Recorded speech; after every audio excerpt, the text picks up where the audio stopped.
August 18, 1944. The narrow roads around Saint-Lambert-sur-Dives, France.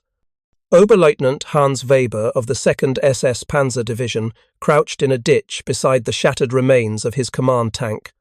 Above him, the sky howled with the sound he had learned to dread more than artillery, more than the Sherman tanks that hunted his division through the Norman hedgerows. The distinctive roar of Napier Sabre engines. Typhoons. Weber's Panther tank sat 30 meters away, tracks intact, armor unpenetrated, engine still capable of running, but he would never climb back inside. Not after what he had just witnessed. Not after watching rockets scream down from the sky and detonate mere meters from his position, the concussive blasts throwing his crew from the vehicle in panic. The tank was undamaged, but his nerve was shattered. This was the psychological reality of the Falaise Gap in August 1944. German tank crews, veterans of years of warfare, abandoned perfectly functional armor at the mere sound of approaching aircraft. Allied pilots, diving through murderous anti-aircraft fire, firing salvos of 60-pound rockets that missed their targets by dozens of yards, yet achieved something far more devastating than simple destruction.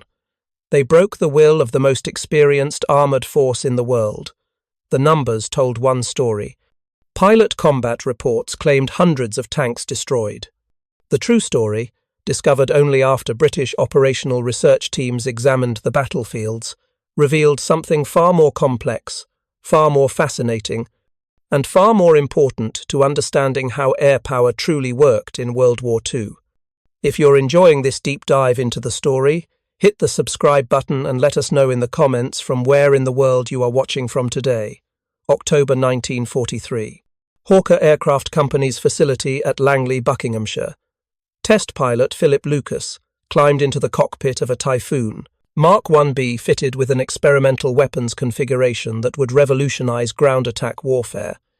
8 steel rails protruded from beneath the wings, 4 under each side. Mounted on each rail, a rocket projectile 3 inches in diameter, 55 inches long, weighing 60 pounds with its warhead attached. The RP-3 rocket, as the weapons team designated it, had been designed specifically to solve a problem that had bedeviled Allied air forces since the German invasion of France in 1940. How do you destroy a tank from the air? Conventional bombs required pinpoint accuracy. Machine guns and cannon, even 20mm Hispano cannon, bounced harmlessly off frontal armor. The German Tiger tanks now appearing on battlefields seemed invulnerable to anything short of heavy artillery. Ivor Bowen, Assistant Director of Armament Research at the British Ministry of Supply, had studied the problem with scientific rigour. Aircraft couldn't carry the heavy, recoil-operated guns necessary to penetrate tank armour. The weight and recoil forces would tear the wings off a fighter. But rockets operated on different principles. No recoil. The projectile accelerated away from the aircraft rather than pushing against it. This meant a fighter could deliver a warhead equivalent to a medium artillery shell without the structural compromises required for cannon. The British had initially developed a 25-pound armour-piercing rocket head. Tests against captured German tanks in late 1942 proved disappointing. The solid shot penetrated light armour effectively but shattered against the face-hardened steel of Tiger and Panther tanks. Royal Artillery observers noted something interesting, though. High explosive shells from their 25-pounder guns, even when they didn't penetrate, caused catastrophic damage through blast effect. Turrets were blown off mountings, tracks were severed, crews were killed or incapacitated by concussion. The weapons team redesigned the rocket head. Instead of solid shot attempting to punch through armour, they created a 60-pound semi-armour-piercing warhead filled with 12 pounds of high explosive. The physics were elegant. The rocket would strike the ground or glance off armour and detonate. The blast, concentrated and devastating at close range, could disable or destroy armoured vehicles through sheer concussive force. Lucas advanced the throttle. The Napier Sabre engine, a massive H-configuration 24-cylinder power plant producing 2,200 horsepower, roared to full military power. The Typhoon, already heavy for a single-engine fighter at over 11,000 pounds empty weight, now carried an additional 384 pounds of rockets, plus the steel launching rails. The aircraft accelerated down the runway, sluggish but purposeful. At 1,500 feet, Lucas established a shallow dive toward the test range. He selected pair firing. At the designated release point, he pressed the firing button. 2 rockets leaped from their rails with a brilliant flash and a trail of white smoke. The rockets were unguided, their trajectory determined entirely by the aircraft's attitude and velocity at the moment of release. Accuracy depended on pilot skill, experience, and a fair amount of luck. The rockets struck 200 yards downrange. The explosions were impressive, far larger than cannon fire, throwing earth and smoke high into the air. Range safety officers examined the impact points. The rockets had landed within 50 yards of each other. Not precision weapons, certainly, but against large targets, area targets, concentrations of vehicles or fortifications, they possessed devastating potential. Testing continued through November and December. Pilots learned the rocket's peculiar ballistics. The projectile didn't fly straight. It dropped in flight, following a curved trajectory. Pilots had to aim high, compensating for the fall. Wind affected the rocket's flight path significantly. The thin aluminum fins provided stability, but made the projectile sensitive to crosswinds. Temperature affected the rocket motor's burn rate, changing velocity and thus range.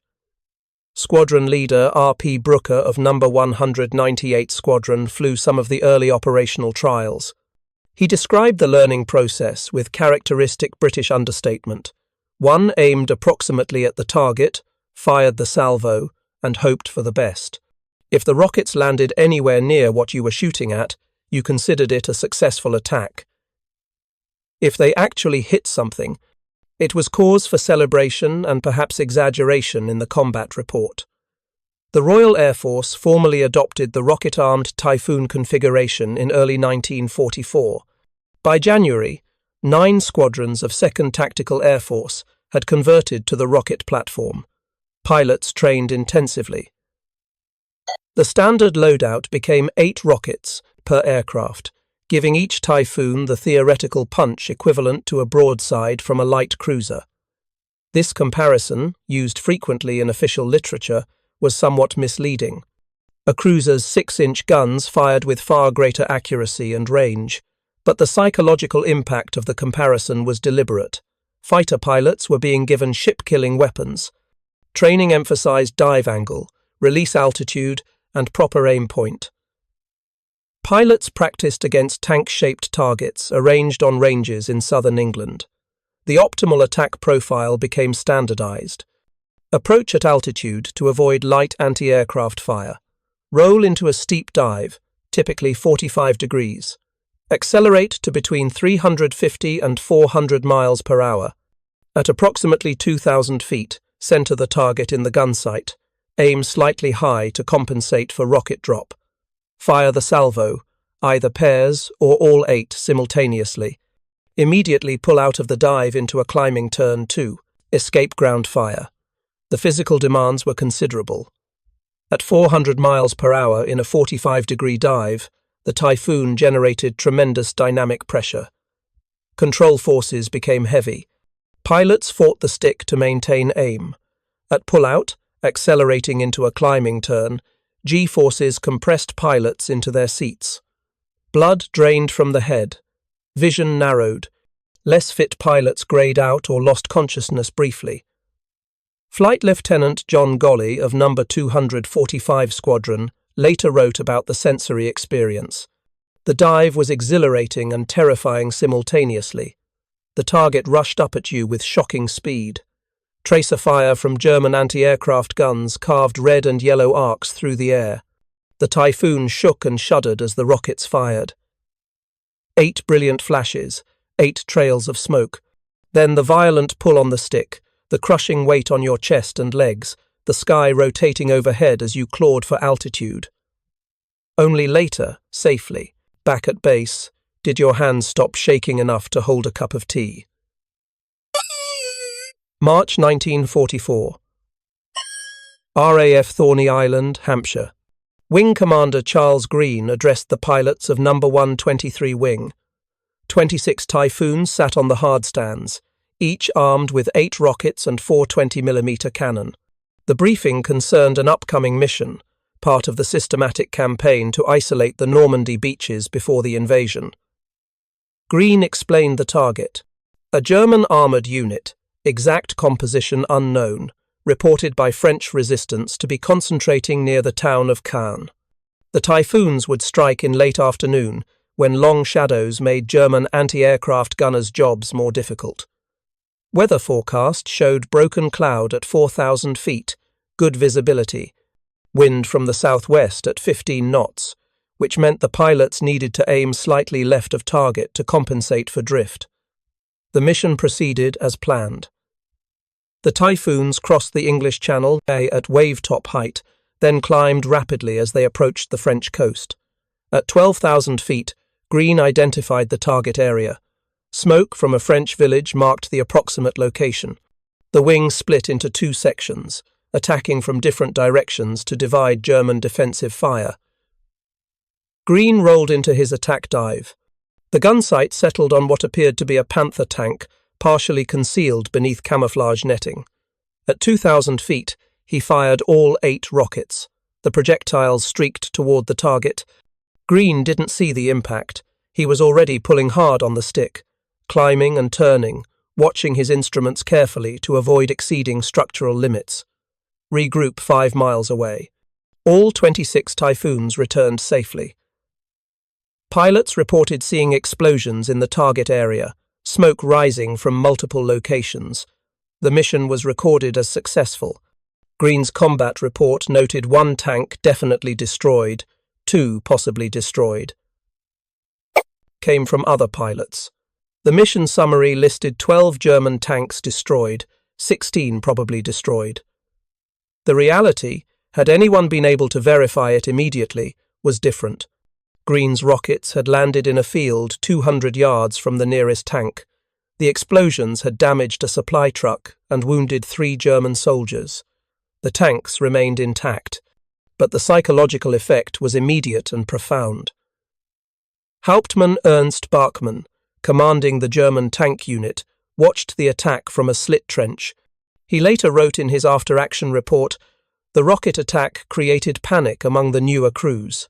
Several men abandoned their vehicles and refused to return, even when the aircraft departed. The physical damage was minimal. The effect on morale was catastrophic. Men who had shown courage in direct combat with enemy tanks became terrified at the sound of aircraft engines." This pattern, repeated thousands of times across northern France in the spring and summer of 1944, would define the true effectiveness of Allied fighter bombers. The rockets rarely destroyed tanks through direct hits, but they created an environment of constant fear, constant vulnerability, constant psychological pressure that ground down even the most experienced German crews. By May 1944, as Allied forces prepared for Operation Overlord, the invasion of Normandy, 2,000 rocket-armed fighter bombers sat on airfields across southern England. Typhoons, American P-47 Thunderbolts, even some Spitfire variants. The doctrine was established. The training was complete. The weapons were ready. The German army in France, meanwhile, prepared for invasion with growing dread.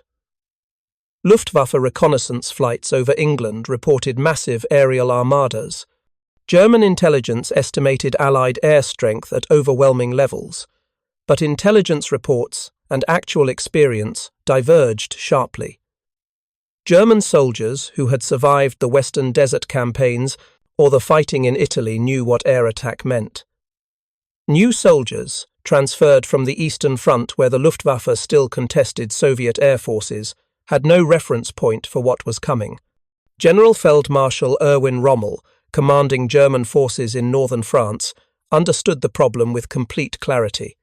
In a letter to his wife, written in early May, he noted, "The enemy's air superiority is absolute. Movement during daylight is suicide." Our Panzer divisions, which should be our mobile striking force, are instead pinned down, hiding in forests and villages, unable to maneuver. If I could not personally witness this, I would not believe an entire army could be paralyzed by aircraft alone. June 6, 1944. D-Day. The invasion began with the largest amphibious assault in history. 156,000 Allied troops landed on 5 beaches across a 50-mile front. Naval gunfire and aerial bombardment had softened German defences, but the crucial advantage, the factor that made the invasion possible, was air supremacy. On D-Day itself, Allied air forces flew 14,639 sorties over the invasion area. The Luftwaffe managed 319 sorties. The ratio was 46-1. German fighter pilots, the survivors of years of brutal attrition, faced impossible odds. They died in their cockpits or fled, preserving their aircraft for battles they never lived to fight. For the rocket-armed Typhoons, D-Day marked the beginning of a 3-month campaign that would become legendary, not because the weapons performed as advertised, not because rockets destroyed hundreds of tanks through direct hits, but because the concentrated, relentless application of air power created psychological effects that transcended simple destruction. Flight Sergeant Robert Blair of No. 257 Squadron flew his first combat mission on D-Day. The target was reported German armour moving toward the beaches. Blair's flight of 4 Typhoons found a column of vehicles on a road near Cayenne. They attacked from line astern, each aircraft diving in sequence. Blair fired his 8 rockets at what he identified as a tank. The rockets missed, landing alongside the road. But secondary explosions erupted from vehicles further down the column. Blair claimed 1 tank destroyed, 3 vehicles damaged. The British Second Army's Operational Research Section later examined that stretch of road. They found 1 tank, tracks damaged but otherwise intact.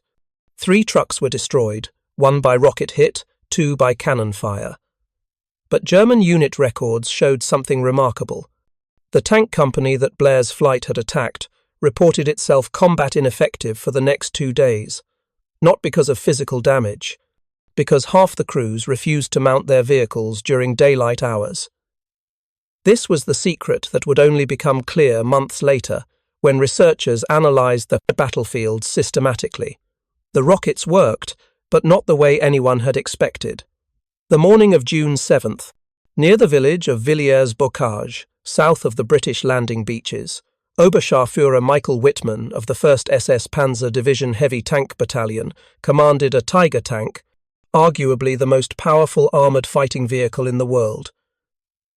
The Tiger mounted an 88mm gun that could destroy any Allied tank at ranges exceeding 2,000 metres. Its frontal armour, 100mm thick, was effectively impervious to standard Allied tank guns. Wittmann was no ordinary tank commander. He had destroyed 138 enemy tanks on the Eastern Front. He was a holder of the Knight's Cross with oak leaves, one of Germany's highest military decorations. He had trained his crew to operate the Tiger with machine-like efficiency. If anyone represented the peak of German armoured warfare expertise, it was Michael Wittmann. That morning, Wittmann encountered a British armoured column moving through Villiers-Bocage. In 20 minutes of brutal combat, his single Tiger destroyed 25 British tanks and armoured vehicles. The engagement became legendary, taught in military academies as an example of superior positioning, surprise, and skill. Wittmann withdrew before British forces could concentrate their response. The Tiger sustained minor damage but remained combat effective. The action at Villiers-Bocage demonstrated what German armour could achieve under favourable conditions. But those conditions, created by terrain, surprise, and absence of air support, were becoming increasingly rare. 24 hours later, Wittmann's luck changed. June 8th, late afternoon. Wittmann's Tiger was moving between concealed positions when Typhoons from No. 181st Squadron appeared overhead. The pilots spotted movement, identified armoured vehicles, and attacked immediately. 8 aircraft, 64 rockets. The Tigers stopped, crews bailing out even before the first rockets struck.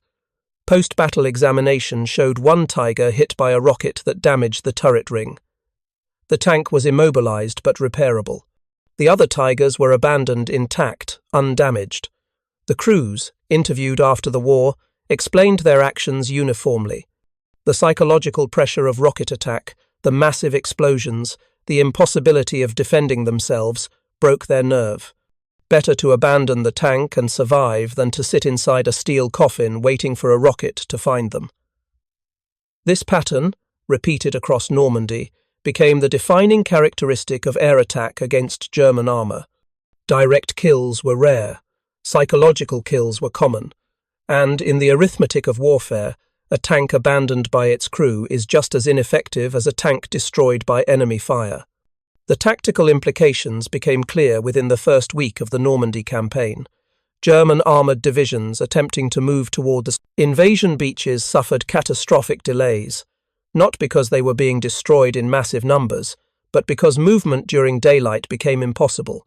Tanks could only move at night, under cover of darkness. Daylight meant waiting in concealment, dispersed, immobile, while Allied ground forces advanced. General der Panzertruppen Leo Freiherr von Schweppenberg, commanding Panzer Group West, attempted to coordinate a counterattack on June 10th. His headquarters was located in an orchard near Lacaine. British signals intelligence identified the location through radio traffic analysis. Typhoons and Mitchell bombers attacked in the afternoon. Von Schweppenberg survived. 17 of his staff officers died. The command structure of German armoured forces in Normandy was decapitated before it could organise effective resistance. By mid-June, the pattern was irreversible. German armour was paralysed by air power, not destroyed en masse, but rendered ineffective through constant harassment, constant fear, constant psychological pressure. The rockets, inaccurate as they were, had become weapons of terror rather than weapons of precision, and in this role they exceeded every expectation. July began with German forces in Normandy compressed into a shrinking perimeter. The British and Canadians attacked toward Caen. The Americans broke through German lines in the west and drove toward Saint-Lô. Everywhere, German commanders reported the same problem. They could not move. They could not concentrate forces for counterattacks. Allied aircraft appeared overhead within minutes of any daylight movement. Operation Goodwood, launched July 18th, demonstrated both the power and the limitations of air support. British Second Army committed 3 armoured divisions to a massive attack southeast of Caen. The operation began with a strategic bombing campaign. 2,100 heavy bombers dropped 7,700 tons of bombs on German positions. Medium bombers and fighter bombers added another additional tonnage. The bombardment was the heaviest concentration of aerial firepower ever directed at a ground target. Then the armour moved forward. German defenders, stunned and disorganised by the bombing, initially offered little resistance. But as British tanks pushed deeper, they encountered German 88mm guns that had survived in reinforced positions. The advance slowed. By the second day, German resistance had stiffened. By the third day, Goodwood had stalled short of its objectives. British armour lost 346 tanks during Goodwood, 213 of which were total write-offs. German losses were approximately 100 armoured vehicles, most from artillery fire and tank-on-tank combat rather than air attack. Typhoon pilots claimed 222 tanks destroyed during Goodwood. The actual number of tanks destroyed by rocket fire, as determined by operational research teams examining the battlefield after German forces withdrew, was 17. 17 tanks destroyed by direct rocket hits. 222 claimed.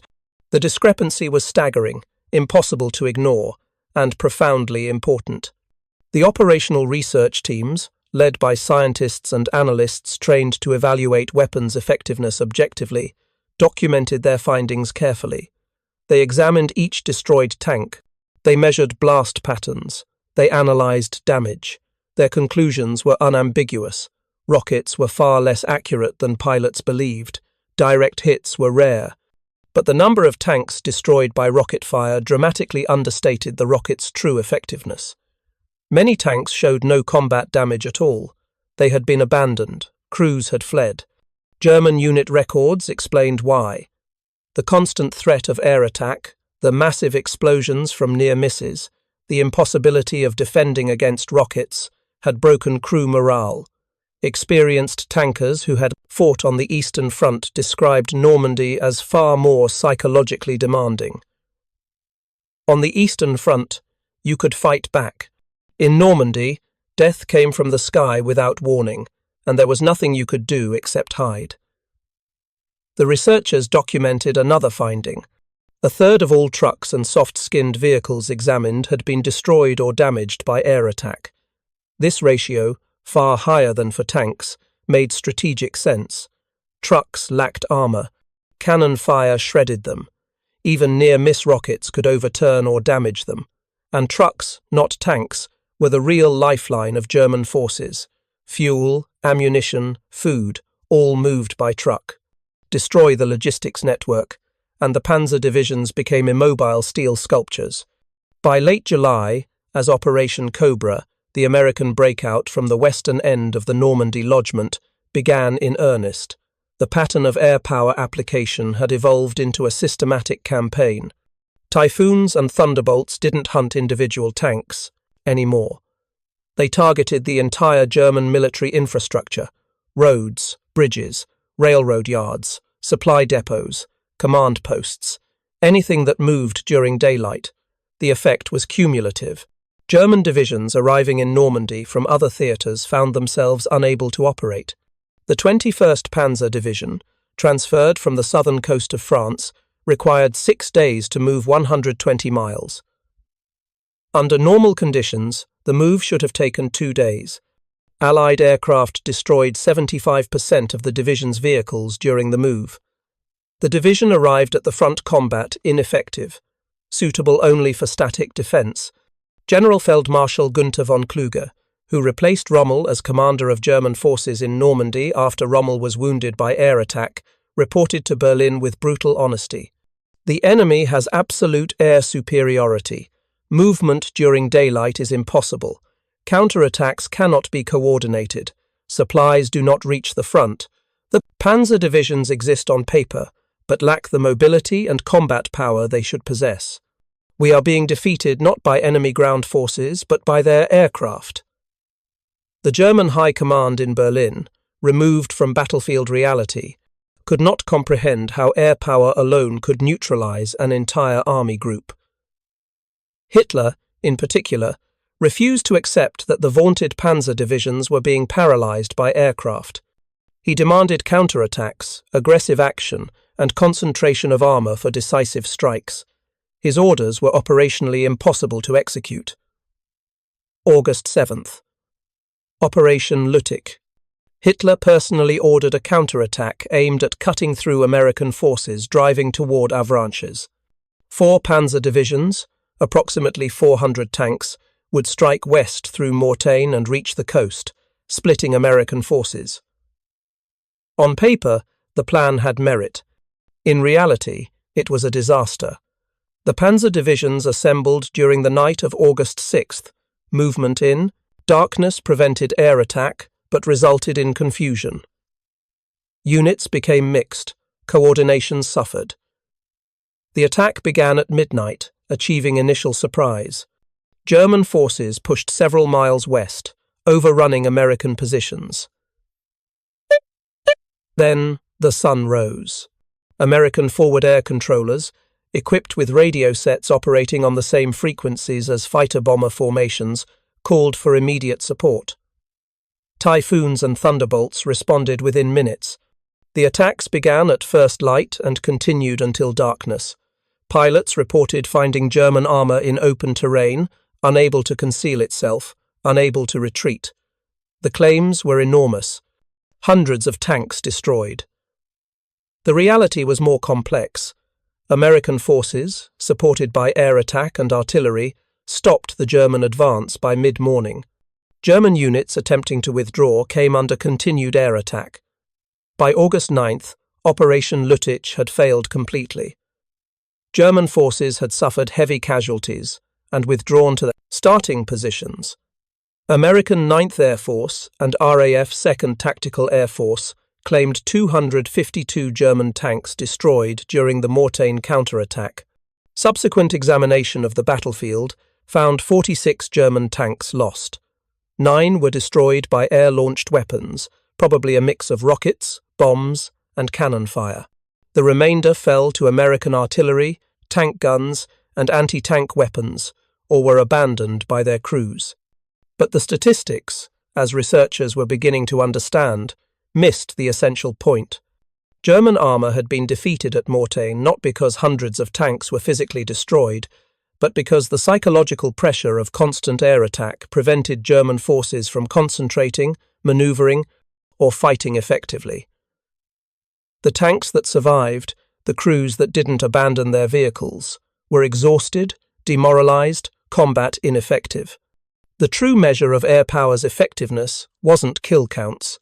It was operational paralysis, and by that measure, the rocket-armed Typhoons and their American counterparts had achieved complete success.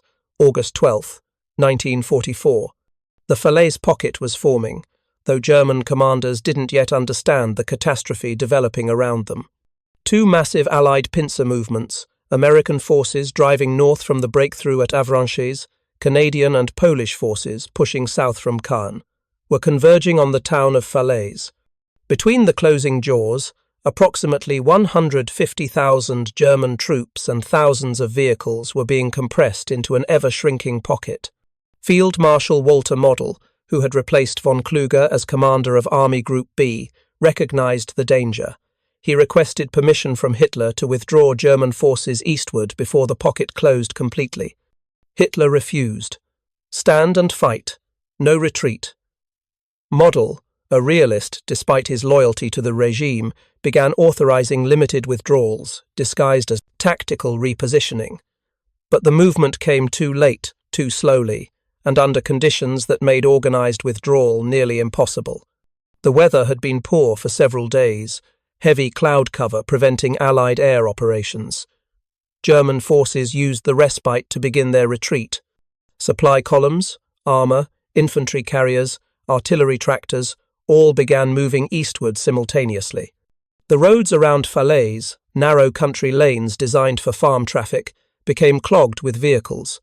Discipline broke down, units became intermixed, command and control deteriorated. Then, on August 18th, the weather cleared. Squadron leader John R. Baldwin of No. 198 Squadron was among the first over the target area that morning. He later described what he saw. The roads were packed solid with vehicles as far as you could see. Tanks, trucks, horse-drawn wagons, everything imaginable, all trying to move east simultaneously. They couldn't disperse into the fields because the terrain was unsuitable.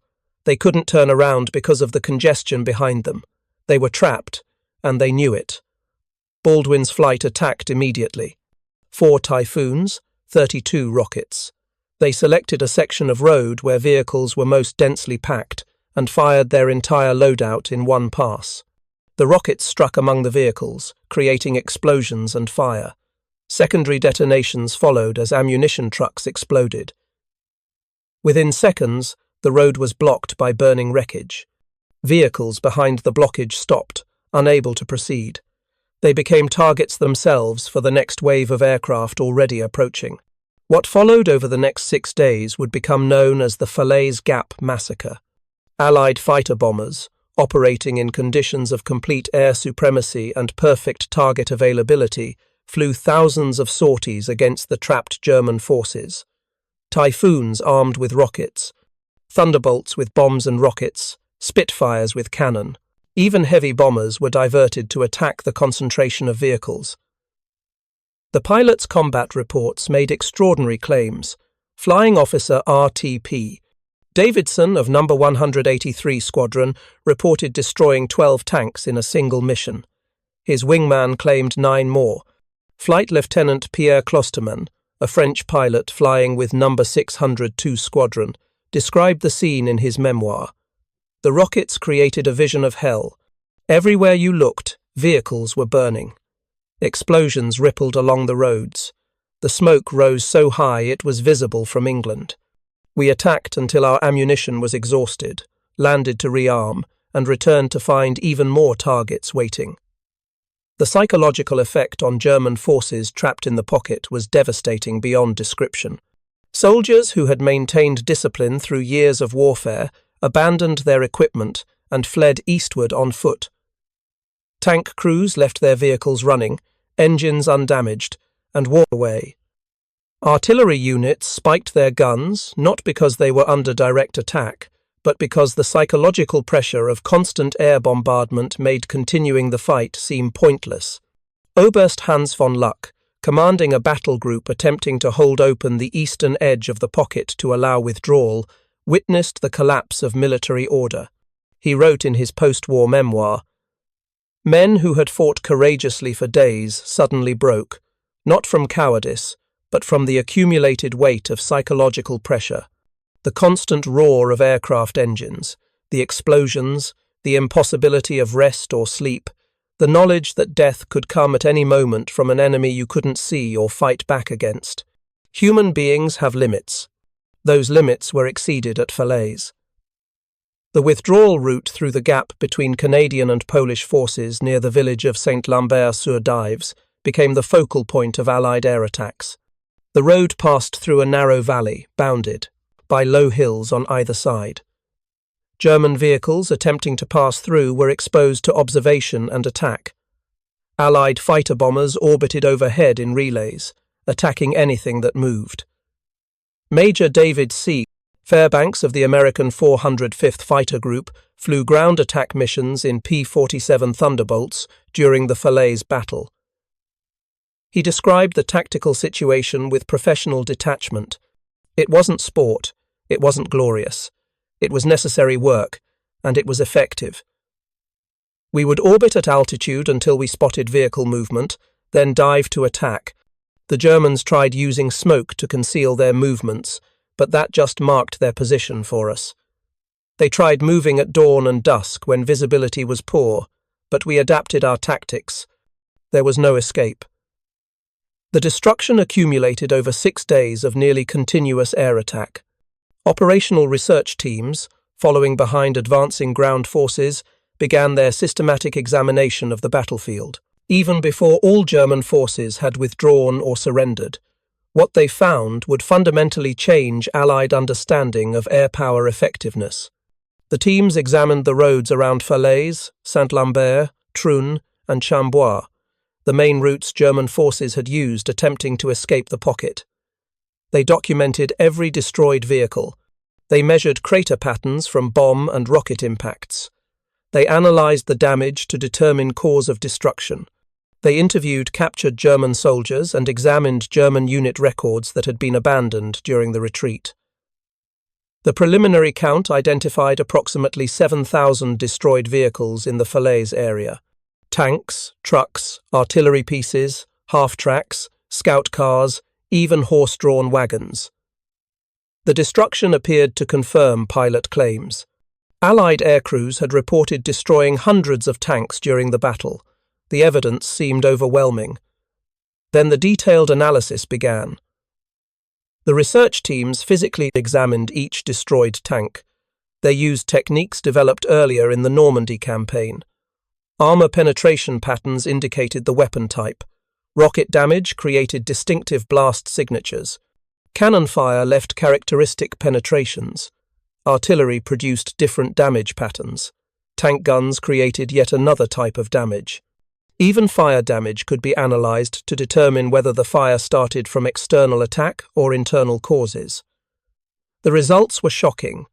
Of the approximately 250 German tanks examined in the Falaise area, only 133 had been destroyed by any cause.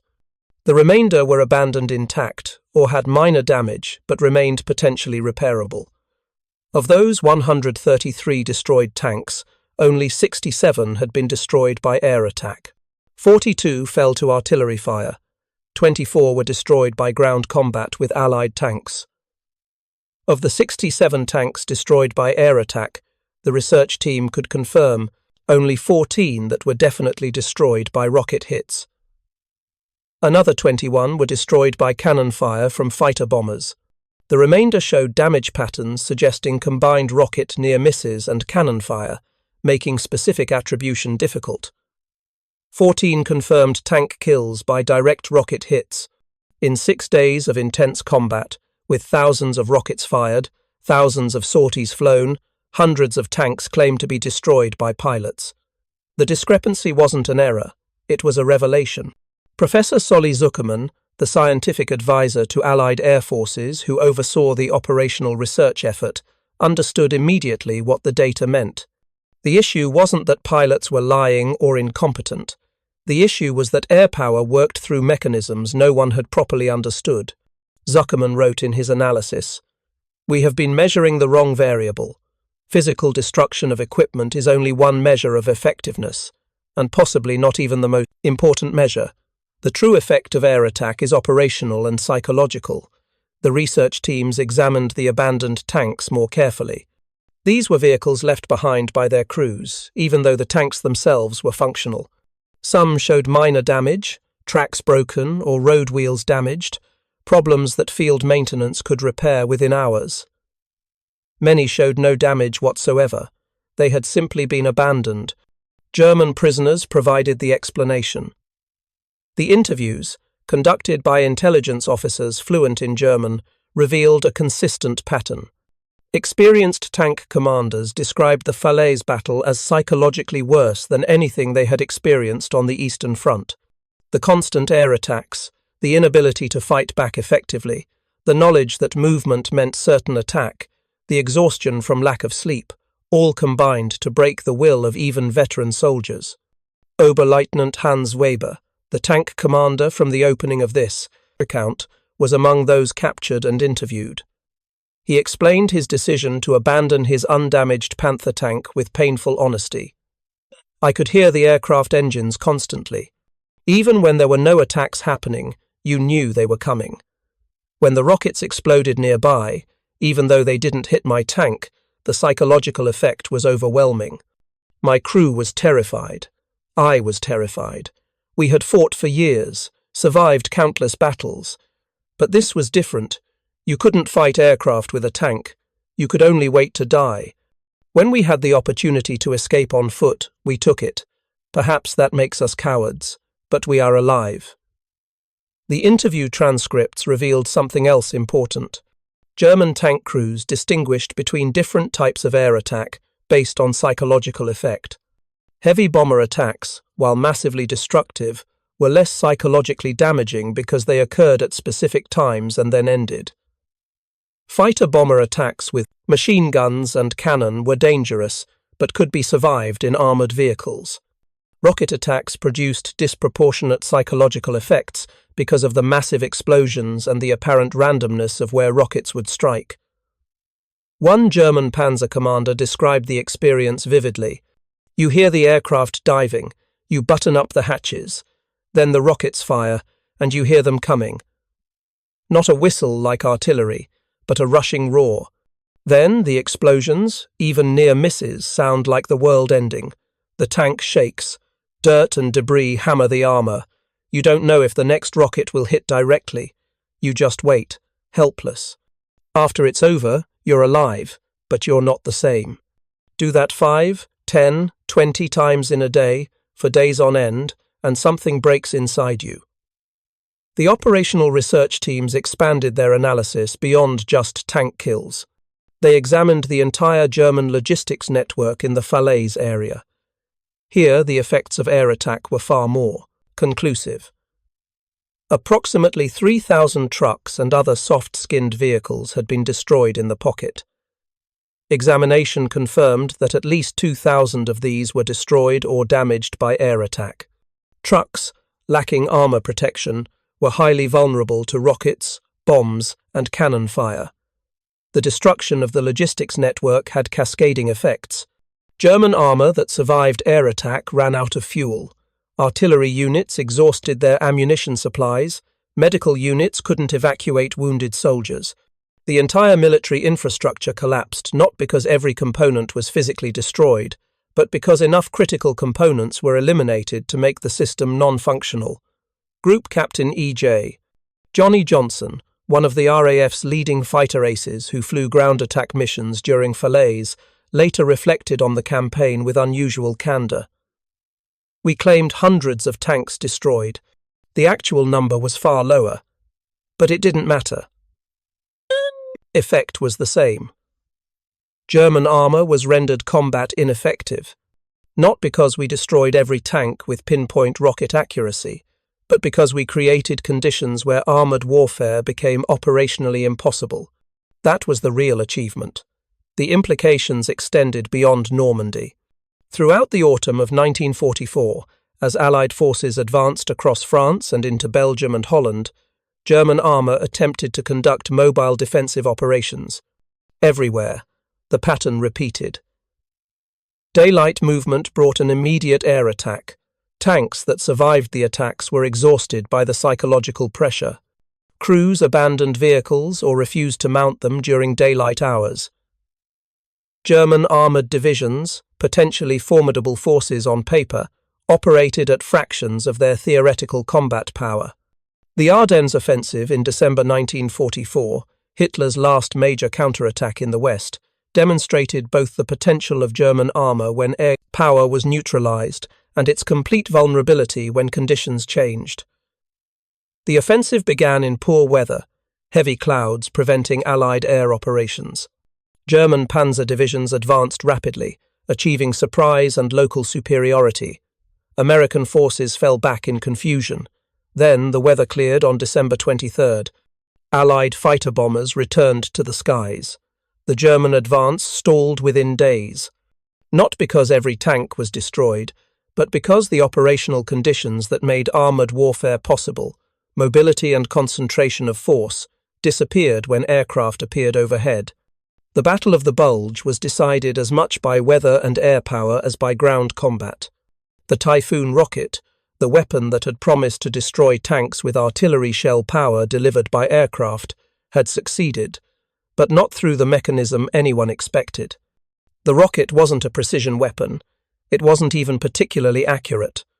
What it became through operational use, was a weapon of psychological warfare that achieved strategic effects through cumulative psychological pressure rather than simple destruction. Squadron Leader RP. Brooker, who had flown some of the earliest operational rocket missions and participated in the Falaise battle, summarized the reality with characteristic British understatement. "We thought we were tank destroyers. Turns out we were morale destroyers," which, in the end, worked rather better than we'd planned. The final accounting of the Falaise Gap, completed in October 1944, estimated that Allied fighter bombers flew approximately 8,700 sorties during the six-day battle. Pilots claimed destroying approximately 500 German tanks. Operational research confirmed approximately 67 tanks destroyed by air attack, with 14 confirmed as direct rocket kills. But 150,000 German soldiers were killed, wounded, or captured in the Falaise pocket. The German army in France was effectively destroyed as a fighting force. The road to Germany lay open, and the primary cause wasn't the physical destruction of equipment, devastating as that was. The primary cause was the psychological collapse of German forces under conditions of absolute Allied air superiority. The rocket-armed Typhoon had achieved exactly what it was designed to do, just not in the way anyone expected, and that unexpected success would shape air power doctrine, weapons development, and military thinking for decades to come. If you find this story engaging, please take a moment to subscribe and enable notifications. It helps us continue producing in-depth content like this.